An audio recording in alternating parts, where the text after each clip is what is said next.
మీకు దక్కబోయే ప్రమోషన్ కేవలం ఒక కొత్త హోదా మాత్రమే కాదు, అది మీ భవిష్యత్తుకు భద్రత అనే పునాదిని మరింత బలంగా కడుతుంది. కొత్త బాధ్యతలొస్తే మీ టాలెంట్ ఏంటో అందరికీ తెలుస్తుంది. దాంతోపాటు ఆదాయం కూడా పెరుగుతుంది కదా, అంటే మీ ఆర్థిక స్థిరత్వం రెట్టింపోయినట్టే. ఇక డబ్బు విషయానికొస్తే ఈ వారం చాలా బాగుందండి. చాలా కాలంగా రావాల్సిన డబ్బు చేతికి అందే సూచనలు బలంగా ఉన్నాయి.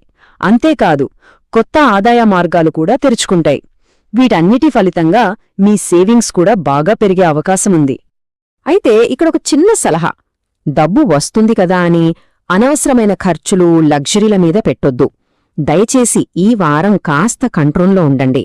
మీరు ఈ వారం ఎంత క్రమశిక్షణగా ఉంటే ఆ ప్రభావం మీ బ్యాంక్ బ్యాలెన్స్లో అంత స్పష్టంగా కనిపిస్తుంది. ఈ ఆర్థిక క్రమశిక్షణ పాటిస్తారని అనుకుంటూనే ఒక చిన్న బ్రేక్ తీసుకుని మిమ్మల్ని ఒకటి అడగాలి.